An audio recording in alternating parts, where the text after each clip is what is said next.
support this community in Buffalo that is resilient, that is tough, that knows hard times but knows how to build back and knows how to overcome. The people who were slaughtered by this evil were very good people, among the best. Aaron Salter was a father and a retired police officer who gave his life to save others. Celestine Chaney was a single mom, a grandmom, breast cancer survivor. Hayward Patterson was a deacon in the local church. Ruth Whitfield was a mother and grandmother who sang in the choir and had just visited her husband. Roberta Drury was a young woman who was visiting her brother who was recovering from leukemia.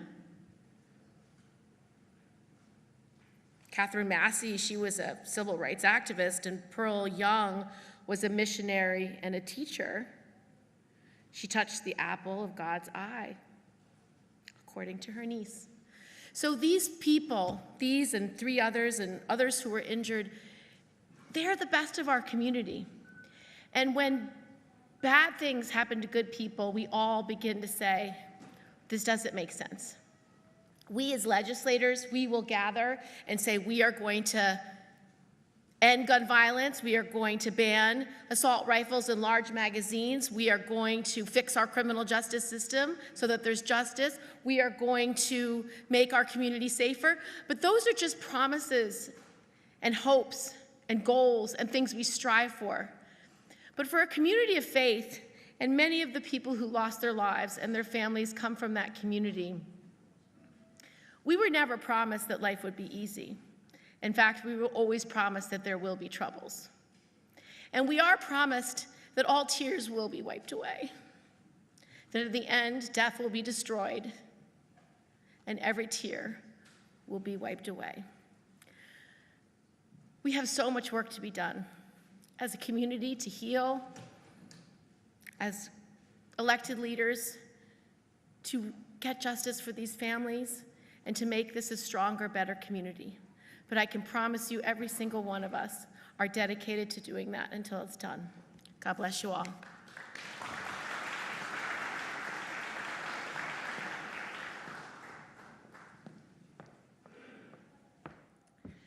I now would like to introduce Senator Schumer, who is not only our great senator in this state, but is the majority leader of the United States. And as a result, he has had an extraordinary voice for New York, an outsized voice that gets everything done. Senator Schumer.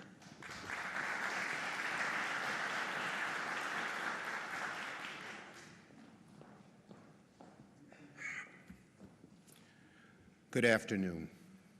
And first, I want to thank all of you for being here, and I want to thank you, President Biden and Dr. Biden, for coming to Buffalo. Amidst all the hurt and pain, Mr. President, when you said you would come, your announcement was a strong ray of hope to this community. Now, like all of you, today what I feel above all is just immense anguish. Nothing I can say will undo the terrible suffering you are enduring, nor bring back those, beautiful young lady there, those who were senselessly and unjustly taken from us. But I can say this: Buffalonians are brave, compassionate, resolute, and this community will emerge from this tragedy stronger and more determined than before. I know that because I know this community. I remember like it was yesterday when I stood outside the new Tops supermarket on Jefferson Avenue. I was proud to have advocated for its construction, bringing affordable and healthy food to this food desert. What we didn't know then was just how much the Tops would become a neighborhood gathering place, which is why this vicious killer chose this supermarket for his evil deed. He wanted to put a dagger in the heart of the community, how vicious and mean and cruel and deranged he was. I'm sure many of you shop there. It's where you buy your groceries on your way home from church before the Bills game. It's where you see your friends and relatives and catch up between errands. Buffalo is the city of good neighbors, and nowhere is this more true than on the East Side. And to the city of good neighbors, I pledge to stand with you through this awful, awful tragedy, to work in the Senate to oppose the poison of white supremacy that inspired this attack, to work towards finally ridding our streets of weapons of war, and to make sure that this community has all the resources necessary to heal, to endure, to stand tall once again. May God bless those who lost their lives, the loved ones they leave behind, and may He protect the injured and keep them safe from harm. As the scripture in Isaiah says, "Blessed are they who mourn, for they shall be comforted."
Please welcome Mayor Byron Brown.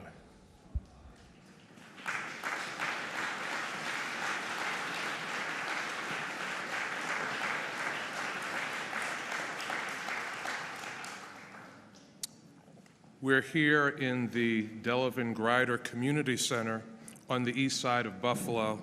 I want to thank Candace Moppins, the Executive Director, and the members of the Board of Directors for hosting us today. Beloved community, as Mayor of the City of Buffalo, on behalf of the more than 278,000 residents of our city, I want to just extend our deepest and most heartfelt condolences to the family members of the victims of the vicious attack on our community. I want the family members to know that we love you, that we care about you, and collectively we are here to wrap our arms around you and to help lift you up during this very difficult time. This is a time of great pain and sorrow for all of us in the city of Buffalo. But we are trusting and leaning on God to get us through this dark and difficult time. We are very thankful that in the midst of this darkness, we have a president and first lady who care deeply about our community and communities all across the country. President Joe Biden and First Lady Dr. Jill Biden are people with extraordinary compassion and empathy. They wanted to be here for this community. They wanted to help us with our process of healing. And we are so thankful that they are here with us during this challenging time. As mayor, it is my great honor and high privilege to introduce our President, Joe Biden, and First Lady, Dr. Jill Biden.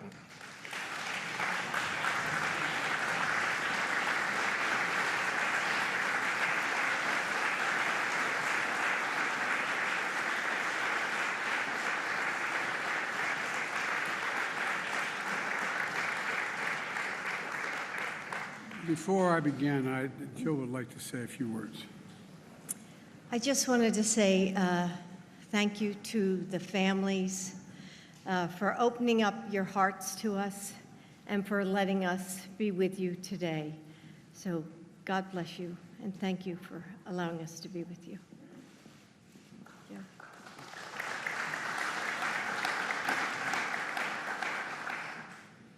Majority Leader Schumer and Senator Gillibrand and Congressman Higgins. And Gov, thank you for taking my call when I called. And I'll never forget what she said. I said, I'd like to maybe come up if it's okay. She said, this is a big Scranton. Come. And I think you're doing a heck of a job. Thank you. Thank you for your heart as well as your head. And Mayor Brown, you've been wonderful. Thank you. And I know this is a lot of, when a vice presidential or a presidential chip shows up, there's all kinds of paraphernalia and people, and I know it's not easy. I want to thank your law enforcement officers for not just what they did in this crisis, but for accommodating us, and all the elected officials and law enforcement officers, first responders, and faith leaders that are here today. Jill and I have come to stand with you, and to the families, we've come to grieve with you. It's not the same, but we know a little bit what it's like to lose a piece of your soul. When you lose a son, a daughter, a husband, a wife, a mother, a father. The feeling of having that, as I said to some of you when we talked privately, you feel like there's a black hole in your chest you're being sucked into, and you're suffocating, unable to breathe. That's what it felt like, at least to us, and I'm sure some version of that feels that way to you. The anger, the pain, the depth of a loss that's so profound. You know, we know it's hard to believe, and you're probably not going to believe it, but I can tell you now, from our personal experience and many others who we've met, the day's going to come, it will come, when your loved one brings a smile as you remember him or her. As you remember her, it's going to bring a smile to your lip before it brings a tear to your eye. It takes a while for that to happen. It takes a while. It might take more than a season. But our prayer for you is that that time comes sooner or later, but I promise you it will come. As a nation, I say to the families, we remember them. We've been reading about them. We visited the memorial where they show the love for them, and you've all shown by the supermarket. And Celestine Cheney, 65 years old, brain cancer survivor, churchgoer, bingo player, went to buy strawberries to make her favorite shortcake. A loving mother and a grandmother. Roberta Drury, 32, beloved daughter and sister, moved back home to help take care of her brother after his bone marrow transplant. She went to buy groceries for dinner, the center of attention, who made everyone in the room laugh and smile when she walked in. Andre McNeil, 53, worked at a restaurant, went to buy his 3-year-old son a birthday cake.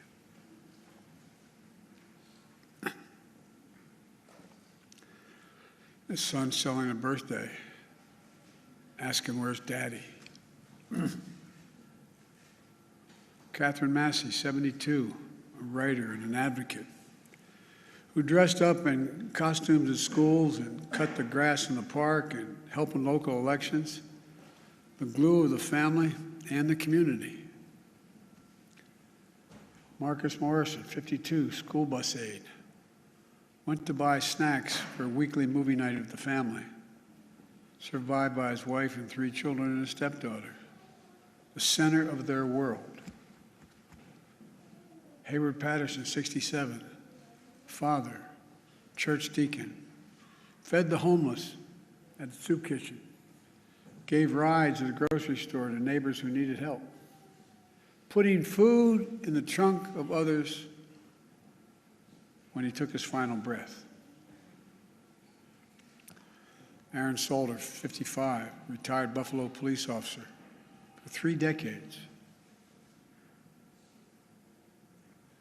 3 decades. Loved electric cars, hero who gave his life to save others on a Saturday afternoon.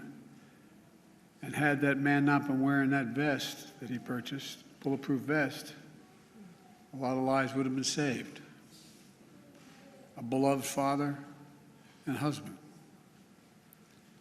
Geraldine Talley, 62, expert banker and known for her warm, gentle personality, a friend to everybody, devoted mother and grandmother. Ruth Whitfield, 88, beloved wife, mother, grandmother, great-grandmother, sang in the church choir, a caretaker of her husband, bringing him clean clothes, cutting his hair, holding his hand every day she visited him in the nursing home. Heart as big as her head. Pearl Young, 77, a mother, grandmother, missionary of God, public school teacher, who also ran the local food pantry. Loved singing, dancing, and her family. And all 3 are injured. Zaire Goodman, 20, shot in the neck, but fighting through it. Jennifer Warrington, 50, Christopher Braden, 55, both treated with injuries on a long road to recovery. Individual lives of love, service, and community that speaks to the bigger story of who we are as Americans. A great nation, because we're good people. Jill and I bring you this message from deep in our nation's soul. In America, evil will not win, I promise you. Hate will not prevail, and white supremacy will not have the last word. For the evil did come to Buffalo. It's come to all too many places. Manifesting gunmen who massacred innocent people in the name of hateful and perverse ideology, rooted in fear and racism. It's taken so much. 10 lives cut short in a grocery store. Three other wounded by a hate-filled individual who had driven 200 miles from Binghamton in that range to carry out a murderous, racist rampage that he would live stream to the world.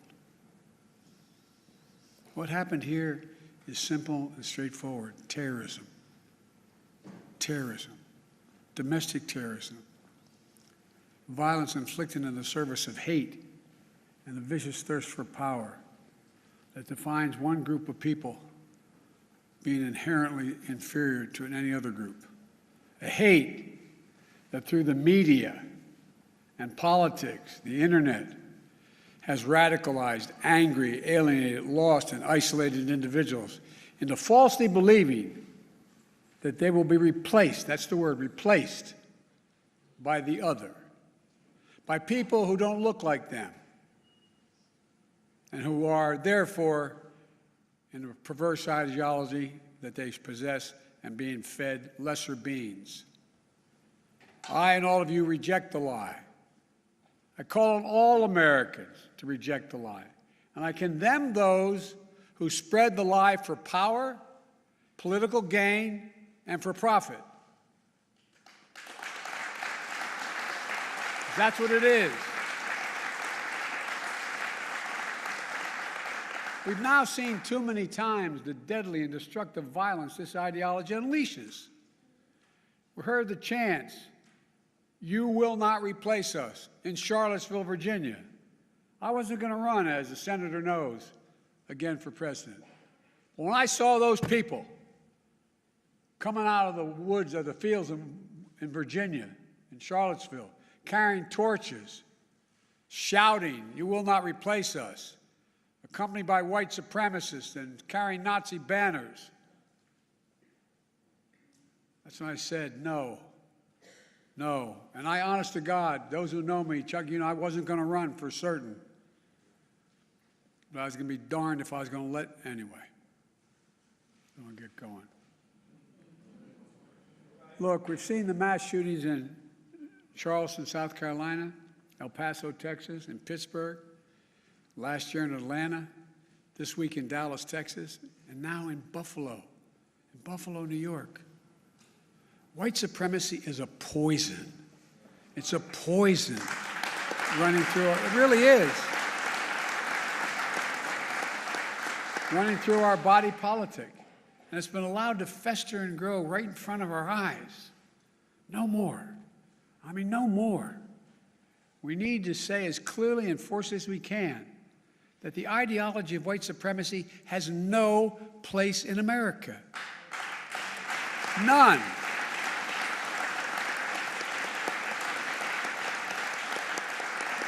And look, failure for us to not say that, failure in saying that, is going to be complicity. Silence is complicity.